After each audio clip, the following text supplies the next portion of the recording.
Good evening हमारे प्यारे बच्चों। स्वागत है एक बार फिर से आपके अपने यूट्यूब चैनल लर्न विद एजे में। बच्चों आशा करते हैं आप स्वस्थ और मस्त होंगे, पढ़ाई लिखाई अच्छी खासी चल रही होगी।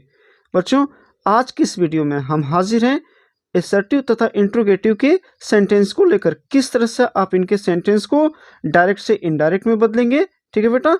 और इसको हम वीडियो को शुरू करने से पहले हम आपको ये बता दें कि जो बच्चे हमारे इस चैनल पर नए आए हैं, सबसे पहले हमारे इस चैनल को लाइक, ज़्यादा से ज़्यादा शेयर और इस वीडियो को सब्सक्राइब देखकर सब्सक्राइब जरूर कर देंगे बेटा, ताकि सब्सक्राइब करने के साथ साथ हमारे वीडियो के बेल आइकन को जरूर दबा देंगे, ताकि आने वाली वीडियो का नोटिफिकेशन आपको मिलता रहे बेटा।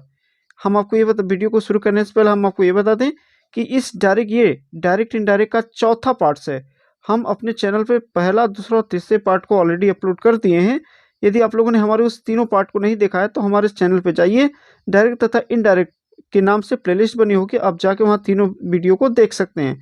और इस वीडियो के डिस्क्रिप्शन बॉक्स में उन तीनों वीडियो का लिंक दे दूंगा, आप चाहे तो यहाँ से भी जाकर देख सकते हैं बेटा, ठीक है। आज की इस वीडियो में हम क्या सीखने वाले हैं, चलिए आप ज़्यादा देर न करते शुरू करते हैं वीडियो को। पहले देखिए बेटा, आज हम क्या बताने वाले हैं आपको, किस तरह से किसी एसर्टिव सेंटेंस को हम डायरेक्ट से इनडायरेक्ट में बदलेंगे, ठीक है। इसके नियम बेटा, एसर्टिव सेंटेंस के बदलने के कौन कौन से नियम होते हैं, ये मैंने अपने पार्ट 3 में बता दिए है। आप जाके हमारे पार्ट 3 के वीडियो देखिएगा, जिससे आपको अच्छे से समझ में आ जाएगा। आज के वीडियो में हम एसर्टिव सेंटेंस से संबंधित किस डायरेक्ट इनडायरेक्ट को हल करेंगे, साथ साथ इंट्रोगेटिव सेंटेंस को किस तरह से बनाने का क्या नियम होता है विथ एग्जाम्पल हम देखेंगे बेटा, ठीक है। तो आइए ज़्यादा देर न करते शुरू करते हैं वीडियो को। आज हम क्या देखने वाले बेटा, example of changing assertive sentence into indirect sentence, ठीक है। हम क्या देखेंगे, एसर्टिव सेंटेंस को डायरेक्ट से इनडायरेक्ट में कैसे बदलेंगे। देखिए बेटा ध्यान से पढ़िएगा, आप कॉपी पे नोट्स बनाते चलिएगा बेटा। कॉपी पे नोट्स बनाने से आपको ये फायदा होगा कि आपको रिवीजन करने में आसानी होगी। आइए चलते हैं। एसर्टिव सेंटेंस को डायरेक्ट से इनडायरेक्ट स्पीच में बदलने के नियम हमारे पार्ट 3 के वीडियो में बताए जा चुके हैं। यानी बेटा कि कौन सा टेंस किस टेंस में जाता है, कब सेड टू किस में बदलता है, सेज किस में बदलता है, सारे नियम। दिस किस में बदलेगा, दैट किस में बदलेगा, टुमारो किस में बदलेगा, विल किस में बदलेगा, इज एम आर किस में बदलेगा, सारा नियम बेटा हम अपने पार्ट 1, 2, 3 वीडियो में बता दिए हैं। यदि आपने हमारे उस वीडियो को नहीं देखा तो जल्दी करिए और जाकर उस वीडियो को देख लीजिए, जिससे आपको ये पार्ट 4 और अच्छे से समझ में आएगा। और आगे क्या है बेटा, उनके एग्जाम्पल दिए जा रहे हैं। एसर्टिव सेंटेंस के अंतर्गत अफर्मेटिव सेंटेंस तथा नेगेटिव सेंटेंस आते हैं। एसर्टिव सेंटेंस में क्या क्या बेटा आता है, एक आता है अफर्मेटिव सेंटेंस, एक आता है क्या, एक नेगेटिव सेंटेंस आता है, ठीक है। तो हम इसके एग्जाम्पल को देखेंगे, इसके नियम हम पहले ही बता चुके हैं। आइए चलते हैं इसके एग्जाम्पल की तरफ। आइए देखते हैं सबसे पहला example. He says to me, उसने मुझसे कहा आई एम इल, ठीक है। तो देखिए बेटा ही का ही हो गया। अब ये देखिए ध्यान से मेरी बात सुनिएगा, अब ये क्या है बेटा, ये प्रेजेंट टेंस में है, ठीक है। तो जब रिपोर्टिंग स्पीच प्रेजेंट टेंस में हो तो रिपोर्टेड स्पीच का टेंस नहीं बदला जाता, ठीक है। तो ही का ही हो गया, सेस का टेल्स हो गया, ठीक है, मी का मी हो गया। अब जैसे ही डबल इन्वर्टेड कामा को हटाएंगे, इसके जगह दैट हो गया। अब आई क्या होता है बेटा, क्या है, आई होता है हमारा फर्स्ट पर्सन। फर्स्ट पर्सन किसके अनुसार बदलता है बेटा, सब्जेक्ट के अनुसार। सब्जेक्ट में हमारा क्या है, ही, तो आई की जगह अब क्या हो जाएगा, ही। अब एम का क्या हो गया, ही के साथ, आई के साथ तो एम लगता है, लेकिन ही के साथ क्या लगेगा, इज, और इल के साथ इल। आइए दूसरे एग्जाम्पल समझ देखते हैं। देखिए बेटा क्या है, I say to you the man is out. आई का बेटा देखिए आई हो गया, फिर ये देखिए मतलब प्रेजेंट टेंस में है, और ये क्या है, ये उसमें कंटिन्यूस टेंस में है। तो हम क्या बताते हैं, जब रिपोर्टिंग स्पीच प्रेजेंट टेंस में हो तो रिपोर्टेड स्पीच का टेंस नहीं बदला जाता। तो आई का आई हो गया, से टू किस में बदल गया बेटा, टेल में, यू का यू हो गया, डबल इन्वर्टेड कामा को हटाएंगे बेटा, दैट रहेगा, ठीक है, दैट लगेगा। फिर द का द हो गया, मैन का मैन हो गया, इज का इज हो गया, आउट का आउट हो गया, ठीक है। आइए हम आप चलते हैं तीसरे एग्जाम्पल की तरफ। जिसे देखिए तीसरा एग्जाम्पल हमारा क्या कर बता, Shyam said to me, Shyam ने मुझसे कहा I am your best friend, मैं तुम्हारा सच्चा मित्र हूँ या अच्छा मित्र हूँ। तो देखिए बेटा अब ये क्या है, पास्ट टेंस में है, तो इसको हम बदलेंगे, यानी इसके टेंस को भी अब क्या किया जाएगा, बदला जाएगा, ठीक है। तो देखिए अब क्या कर रहा है, श्याम का श्याम हो गया, सेड टू टोल्ड में बदल गया, मी का मी हो गया, डबल इन्वर्टेड कामा को हटाएंगे दैट लगेगा, इस डबल इन्वर्टेड कामा को हटाएंगे क्या लगेगा, डेट लगेगा। आई, अब देखिए बेटा, अब ये जो आई है, आई कौन सा पर्सन होता है, फर्स्ट पर्सन होता है, ठीक है। तो फर्स्ट पर्सन किसके अनुसार चेंज होता है, सब्जेक्ट के अनुसार। सब्जेक्ट हमारा क्या है, श्याम, तो श्याम एक बॉयज है, तो बॉयज के लिए हम क्या यूज कर सकते हैं, ही का प्रयोग कर सकते हैं। तो देखिए यहाँ ही हो गया ना। यहाँ देखिए बेटा, जो रहेगा रिपोर्टेड स्पीच के सब्जेक्ट में जो भी रहेगा, चाहे सब्जेक्टिव केस रहे, चाहे ऑब्जेक्टिव केस रहे, चाहे प्रोजेसिव प्रोनाउन, जो रहेगा वो यही वाला आकर यहाँ पर बन जाएगा, ठीक है। तो ये देखिए क्या था, आई हमारा फर्स्ट पर्सन है, तो फर्स्ट पर्सन किसके अनुसार बदलता है बेटा, सब्जेक्ट के अनुसार। तो सब्जेक्ट में यहाँ शाम है, तो शाम के लिए हम क्या लगा सकते हैं, ही, तो यहाँ देखिए ही हो गया। अब प्रेजेंट कंटिन्यूअस चला जाएगा पास्ट कंटिन्यूअस में। अब ये देखिए कैसे बदला, योर क्या होता है बेटा, ये है आपका सेकेंड पर्सन, क्या है, सेकेंड पर्सन। ध्यान से देखिएगा, सेकेंड पर्सन तो है, लेकिन सेकेंड पर्सन का कौन सा केस है, ये है बेटा पोजेसिव एडजेक्टिव। क्या है, अब ये पोजेसिव एडजेक्टिव चीज क्या होता है, कैसे बदलता है, हम अपने पिछले वाली वीडियो में बता चुके हैं। तो देखिए सेकेंड पर्सन है लेकिन पोजेसिव एडजेक्टिव है। अब ये सेकेंड पर्सन किसके अनुसार बदलता है बेटा, तो सेकेंड पर्सन बदलता है ऑब्जेक्ट के अनुसार। अब ऑब्जेक्ट में हमारा क्या है, मी, तो मी किसका होता है बेटा, मी आई का ऑब्जेक्टिव केस है। मी किसका है, आई का ऑब्जेक्टिव केस है। तो हमें इससे मतलब नहीं है कि ये यहाँ पर किस रूप में है, हमको इस मी को बदलना है पॉजिटिव एडजेक्टिव में। किस में बदलना है, मी को पॉजिटिव एडजेक्टिव में। तो मी का पॉजिटिव एडजेक्टिव पहले सब्जेक्टिव में जाएगा तो क्या बनेगा, आई। तो आई का पॉजिटिव एडजेक्टिव क्या होता है, आई मी माई, ठीक है। तो ये यहाँ देखिए ऑब्जेक्टिव केस में है, तो लेकिन इसको हमें किस में बदलना है, पॉजिटिव एडजेक्टिव केस में, ठीक है। तो ऑब्जेक्टिव केस का पॉजिटिव एडजेक्टिव क्या हो जाएगा, मी का माई हो गया, बेस्ट का बेस्ट हो गया, फ्रेंड का फ्रेंड हो गया, ठीक है बेटा। आइए एक और एग्जांपल लेते हैं बेटा। जैसे क्या लिखा है, यू सेड टू मी, तुमने मुझसे कहा, he plays cricket with friends. देखिए बेटा क्या ये भी फिर पास्ट टेंस में है, तो इसका हम क्या करेंगे, टेंस को बदलेंगे जरूर, ठीक है। आइए देखते हैं, यू का बेटा यू हो गया, सेड टू टोल्ड में बदला, मी का मी हो गया, डबल इन्वर्टेड कामा को हटाएं दैट लग गया। अब यहाँ क्या बेटा, थर्ड पर्सन, ही क्या होता है बेटा, थर्ड पर्सन, तो थर्ड पर्सन बदलता नहीं है, तो ही का ही हो गया। अभी देखिए यस लगा है वर्ब के साथ, तो ये कौन सा टेंस है बेटा, प्रेजेंट इंडेफिनिट टेंस है। प्रेजेंट इंडेफिनिट जाता किस में है, पास्ट इंडेफिनिट में। पास्ट इंडेफिनिट की सहायक क्रिया क्या होती है, यदि सिंपल में है तो वर्ब का सेकेंड फॉर्म लगता है। तो प्ले का क्या हो गया, प्लेड हो गया, क्रिकेट का क्रिकेट हो गया, विथ का विथ हो गया, और फ्रेंड का फ्रेंड हो गया। तो क्या बना बेटा, you told me that he played cricket with friends, ये हो गया बेटा। आइए अब इसके 5वें एक्सरसाइज पे चलते हैं। जैसे देखिए, गगन सेड टू मी, गगन ने मुझसे कहा, I am waiting for you, मैं तुम्हारे लिए क्या कर रहा हूँ, इंतजार कर रहा हूँ, या मैं तुम्हारा इंतजार कर रहा हूँ। तो देखिए कैसे बदलेगा, गगन का बेटा गगन हो जाएगा क्योंकि नाम में बदलेगा तो है नहीं।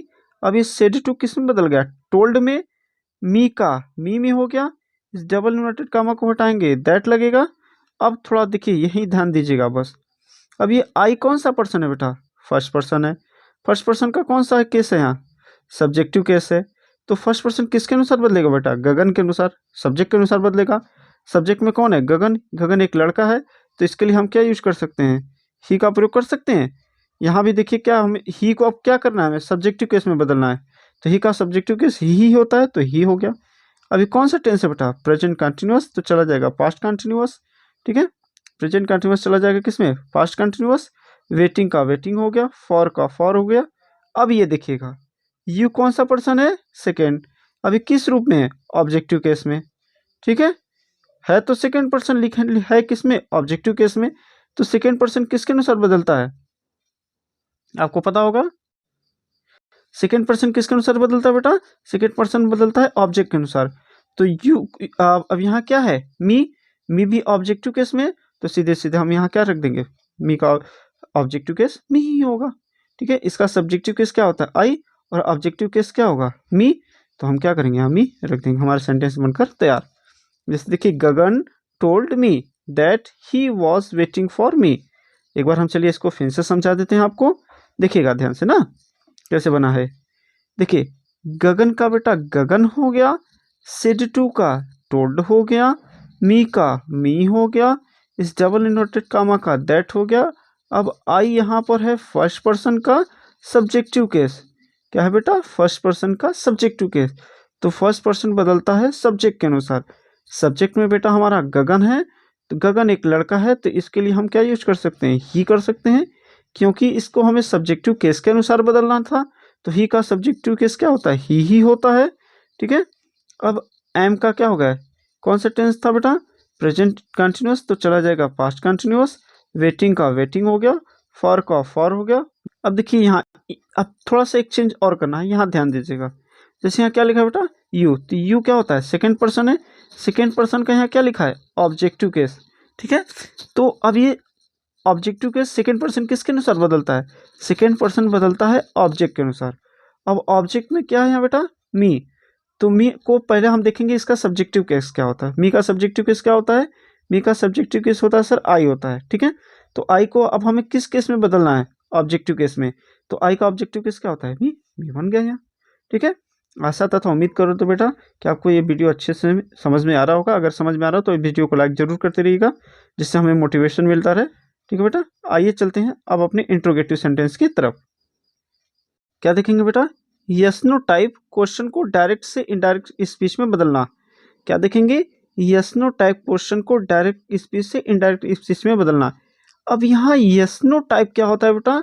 कि जब वाक्य की शुरुआत किसी भी टेंस की हेल्पिंग वर्ब से हो। क्या? यस नो टाइप क्या होता है? जब किसी वाक्य की शुरुआत किसी टेंस की हेल्पिंग वर्ब से हो तो उसे ही यस नो टाइप कहा जाता है। आइए इसके बारे में हम डिफिनेशन कुछ बताए हैं, आइए देखते हैं थोड़ा डिटेल में। देखिए बेटा, यदि रिपोर्टेड स्पीच मतलब बेटा इन्वर्टेड कामा के अंदर में इंट्रोगेटिव सेंटेंस हेल्पिंग वर्ब से शुरू है।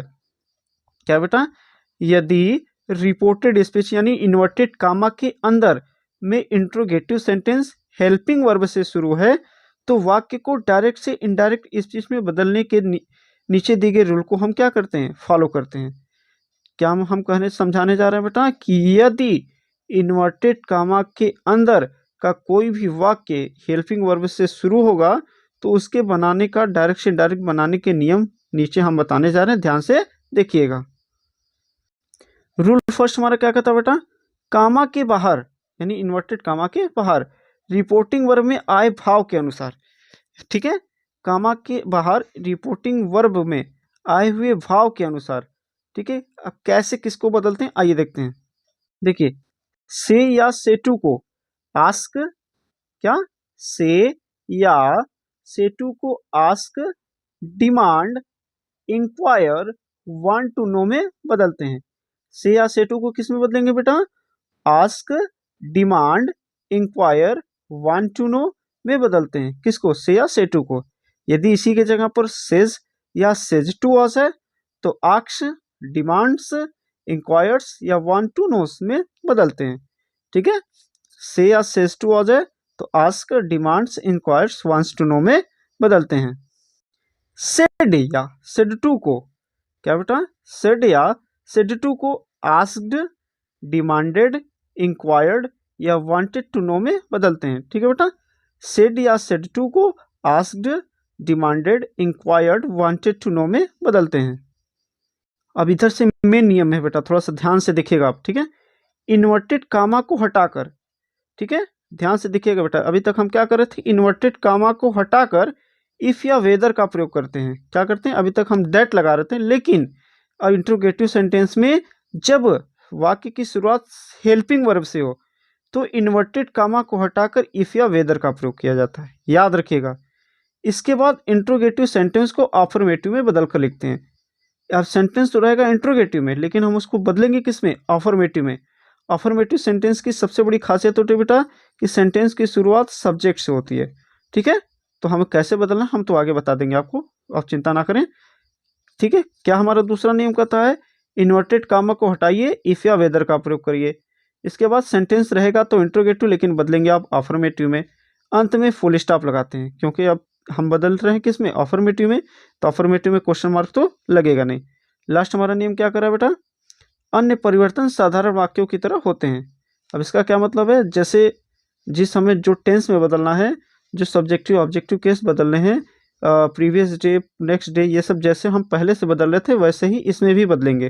ठीक है, बाकी जो मेन नियम है हम 1 से लेकर चौथे पॉइंट तक है, आप ध्यान से देखिएगा। आइए बेटा एक एग्जाम्पल से हम समझाते हैं जिससे आपको अच्छे से नियम समझ में आ जाएगा। क्या करे बेटा, she said to her mother are you इल।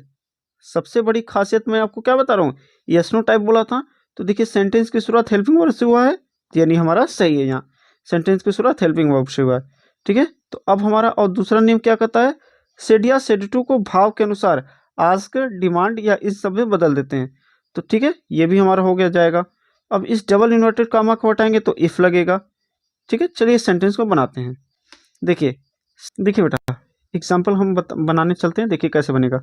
सी का बेटा सी हो गया, सेड टू को किस में बदल दिए, आक्स में बदल दिए, हर मदर का हर मदर हो गया। इस डबल इन्वर्टेड कामा को हटाएंगे इफ लगेगा। अब हम क्या बताते हैं, इसको आप हटा दीजिए, इससे आपसे कोई मतलब नहीं, बस इसे टेंस बचाने के काम में रखिएगा। तो अब हम आते हैं यू को देखते हैं। यू क्या है बेटा, आपका सेकेंड पर्सन है। सेकेंड पर्सन का ये क्या है, सब्जेक्टिव केस है। तो सेकेंड पर्सन किसके अनुसार बदलता है बेटा, ऑब्जेक्ट के अनुसार। ऑब्जेक्ट में क्या है, हर मदर। हर मदर एक महिला है, तो महिला है तो इसके हम क्या लिख सकते हैं, सी। सी का अब हम सी को किस में बदलना है, और सब्जेक्टिव केस में। तो सी का ऑलरेडी सब्जेक्टिव केस सी ही होता है, तो सी हो गया। अब देखिए, अब ये क्या किया था, जैसा कि हम बताए थे कि इसको केवल क्या करेगा, टेंस बचाने के काम में रखिएगा। तो ये आर कौन सा टेंस है बेटा, प्रेजेंट कंटिन्यूअस, चला जाएगा पास्ट कंटिन्यूअस में। अब ये देखिए, ठीक है, ये तो हम बदल चुके हैं, इल का इल हो गया। आशा करते बेटा आपको समझ में आ रहा होगा। आइए चलते हैं अपने दूसरे एग्जाम्पल की तरफ।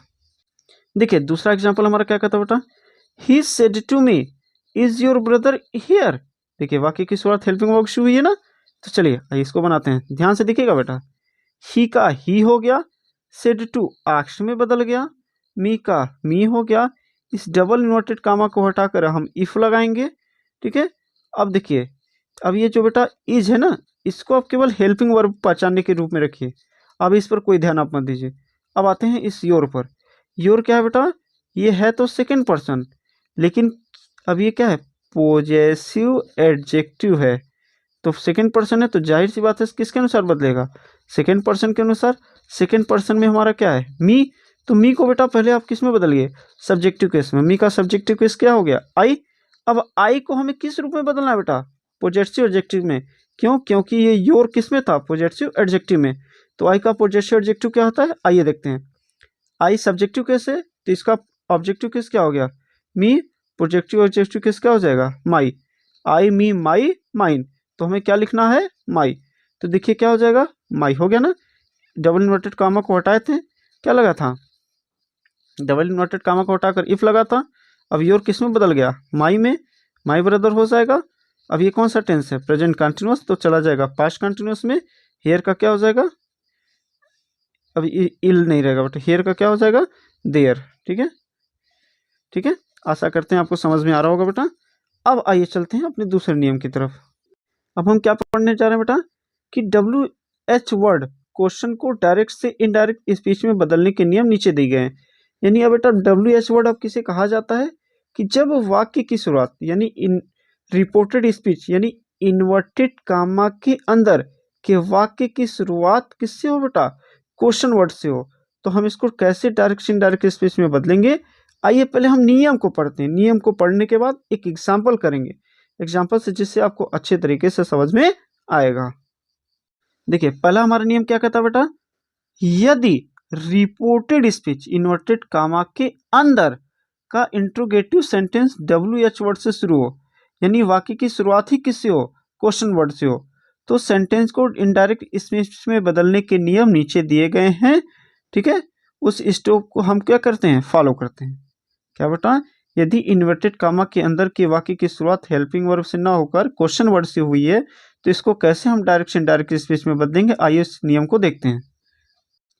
सबसे पहले रिपोर्टिंग वर्ब, रिपोर्टिंग वर्ब मतलब बेटा इन्वर्टेड कामा के बाहर को अर्थ के अनुसार, ठीक है, आस्क, आक्स, आक्स्ड, डिमांड, डिमांडेड्स, डिमांडेड्स, इंक्वायर, इंक्वायर्स या इंक्वायर्ड में बदलते हैं।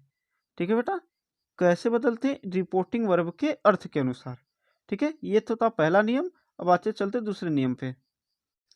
अब दूसरा नियम बेटा ध्यान से देखिएगा, दूसरा नियम क्या कहता है, उसके बाद इन्वर्टेड कामा को हटाकर इफ वेदर दैट आदि का प्रयोग नहीं करते। ठीक है, क्या कर रहा है, इसके बाद इन्वर्टेड कामा को हटाकर इफ वेदर दैट आदि का प्रयोग नहीं करते हैं। ठीक है, इसकी जगह उसी प्रश्नवाचक शब्द या वर्ड को लिखते हैं जो सेंटेंस में आता है। यानी जिस क्वेश्चन वर्ड की शुरुआत हुई रहती है, इन्वर्टेड कामा को हटाकर उसी क्वेश्चन वर्ड को आप लिख दीजिए, इफ या वेदर मत लगाइएगा। क्या, जैसे ही इन्वर्टेड कामा को हटाएंगे जो क्वेश्चन वर्ड रहेगा बेटा बस उसी को लिख दीजिएगा, इफ या वेदर का प्रयोग मत करिएगा। आइए आगे का नियम हम देखते हैं। क्या करें बेटा, डायरेक्ट स्पीच में आया हुआ वाक्य, डायरेक्ट स्पीच में अब वाक्य आपको मिलेगा कैसे, पहले आपका रहेगा कोई क्वेश्चन वर्ड रहेगा। ठीक है, क्या रहेगा बेटा, कोई क्वेश्चन वर्ड रहेगा। ठीक है, ये क्वेश्चन वर्ड के बाद कोई हेल्पिंग वर्ब मिलेगा, हेल्पिंग वर्ब के बाद आपको सब्जेक्ट मिलेगा, वर्ब मिलेगा, ऑब्जेक्ट मिलेगा, अदर वर्ड मिलेगा, फिर क्वेश्चन मार्क मिलेगा। ऐसा क्वेश्चन मिलेगा आपको। ठीक है, अब इसको इनडायरेक्ट स्पीच में असर्टिव में कैसे बदलेंगे, हम क्या बोले थे, सेंटेंस रहेगा इंट्रोगेटिव लेकिन बनाना आपको क्या, असर्टिव। तो असर्टिव में बदलेंगे कैसे, तो सबसे पहले आप क्वेश्चन वर्ड में बदल देंगे, फिर सब्जेक्ट लिखेंगे, फिर वर्ब लिखेंगे, फिर ऑब्जेक्ट के आधार पर हम क्या कर बदल कर लिख देंगे। ये तो था बेटा हमारा तीसरा नियम। आइए देखते हैं चौथा नियम क्या कहता है। चौथा नियम क्या बेटा, प्रोनाउंस तथा टेंस में चेंज सिंपल सेंटेंस की तरह ही होते हैं। इसका मतलब बेटा जो टेंस में परिवर्तन, प्रोनाउन में परिवर्तन, ही सी बदलना, ये सब पहले जैसा होगा। ठीक है, इसमें कोई अलग से चेंजेस नहीं होते हैं। अंत में क्या करेंगे, हम फुल स्टॉप लगाएंगे। फुल स्टॉप का क्यों लगाएंगे, क्योंकि सेंटेंस कैसे बदल गया, इंट्रोगेटिव से चला गया है असर्टिव में, तो असर्टिव में क्या लगेगा, फुल स्टॉप ही लगेगा। ठीक है, ये हो गया बेटा हमारा WH वर्ड को कैसे डायरेक्ट इनडायरेक्ट से बदलने के नियम को। आइए हम एग्जाम्पल की तरफ आपको ले जाते हैं जिससे आपको बेहतरीन तरीके से समझ में आएगा। देखिए एग्जाम्पल क्या कहता बेटा, the policeman said to the thief, policeman चोर से कहता है, why have you stolen this ring, तुमने यह रिंग क्यों चुराई। तो देखिए इसको हम कैसे डायरेक्ट से इनडायरेक्ट स्पीच में बदलेंगे बेटा, ध्यान से हमारे इस नियम को पढ़ते हुए, दोहराते हुए और इसको एग्जाम्पल को करते हुए चलेंगे। द पुलिसमैन बेटा द पुलिसमैन में बदल गया, सेड टू आक्ष में बदल गया, द थीप में बदल गया। इस डबल इन्वर्टेड कामा को हटाकर आप इफ या वेदर का प्रयोग नहीं करेंगे, जो सेंटेंस में क्वेश्चन वर्ड रहेगा उसी को क्वेश्चन वर्ड को हम क्या करेंगे, छोटे से लिख देंगे। अब कैसे बदलेंगे, अब इसको अभी ध्यान आप मत दीजिए जो हैव लिखा है, इसको केवल क्या करिएगा, टेंस पहचानने में रखिएगा। अब आते हैं हम यू की तरफ। तो यू क्या है बेटा हमारा, सेकेंड पर्सन है। सेकेंड पर्सन का सब्जेक्टिव केस है, तो सेकेंड पर्सन किसके अनुसार बदलेगा, ऑब्जेक्ट के अनुसार। ऑब्जेक्ट हमारा किस क्या है, थीप। थीप क्या है, एक मेल है, तो मेल के लिए हम क्या लगाएंगे, ही, क्योंकि हमें सब्जेक्टिव केस ही लिखना है। तो थीप का सब्जेक्टिव केस हम ही ले रहे हैं, तो ही का सब्जेक्टिव केस क्या होता है, ही होता है। अब ये कौन सा टेंस था, हैव। हैव का जब इनडायरेक्ट में जाएगा बेटा तो हैड हो जाएगा। वर्ब का थर्ड फॉर्म स्टोलन, दिस का दैट हो गया, रिंग का रिंग हो गया। ठीक है, ये पहला एग्जाम्पल था बेटा। आइए चलते हैं दूसरे एग्जाम्पल की तरफ। दूसरा एग्जाम्पल क्या बेटा, Roshni said to Rani, why did you not come yesterday. अब इसको कैसे बनाएंगे बेटा, देखिए रोशनी का रोशनी हो गया, सेड टू आक्ष में बदल गया, रानी का रानी हो गया। देखिए जैसे ही डबल इन्वर्टेड कामा हटा है, क्या यहाँ कुछ लगा है, नहीं। क्यों, अब हम क्या किए, जो वाक्य की क्वेश्चन वर्ड है बस उसी को क्या करेंगे, छोटा से लिख देंगे। ये डिड को आप केवल क्या करिए बेटा, ये टेंस पहचानने के रूप में रखिएगा और इसकी कोई काम नहीं है। अब आते हैं यू पर। यू क्या है बेटा, ये है आपका क्या, सेकेंड पर्सन। सेकेंड पर्सन का कौन सा है, सब्जेक्टिव केस है, तो सेकेंड पर्सन किसके अनुसार बदलता है, ऑब्जेक्ट के अनुसार। ऑब्जेक्ट में क्या है, रानी। रानी अब क्या है, लड़की है, तो लड़की के लिए हम क्या यूज करेंगे, सी। तो सी का सब्जेक्टिव केस क्या होता है, सी ही होता है। अभी क्या है, डिड है बेटा, यानी पास्ट इंडिफिनिट टेंस जाएगा, पास्ट परफेक्ट टेंस में हेड हो गया, नॉट है तो नॉट लगाएंगे, कम का कम हो गया, स्टडी का क्या होता है, द प्रीवियस डे। ये हमारा क्वेश्चन क्या आंसर बन के आया, Roshni asked Rani why she had not come the previous day. ठीक है बेटा, ये हमारा सेंटेंस बन के तैयार हो गया। ये बेटा हमारा यूट्यूब चैनल है @LearnWithSession93, जिसे आप गूगल पे या यूट्यूब पर जाकर सर्च करेंगे, जहाँ से हमारा आपका चैनल आपको मिल जाएगा, इसे जाकर आप सब्सक्राइब कर सकते हैं बेटा। ठीक है, अगर ये वीडियो बेटा हमारा आपको अच्छा लगा हो तो इस वीडियो को ज़्यादा से ज़्यादा लाइक, शेयर और सब्सक्राइब करना ना भूलिएगा। अपने दोस्त सर्कल में जितने भी दोस्त होंगे बेटा उन तक ये वीडियो को ज़रूर पहुँचाइएगा, ताकि अधिक से अधिक लोग लाभ इसका पा सकें। और हमारे इस वीडियो को देखने के लिए आपका बहुत बहुत धन्यवाद। इसी तरह से इंग्लिश इंटरेस्टिंग वे में पढ़ने के लिए आप बने रहिएगा हमारे साथ और हमारे और आपके अपने यूट्यूब चैनल लर्न विथ एजे के साथ। तब तक के लिए नमस्कार, टाटा, गुड बाय।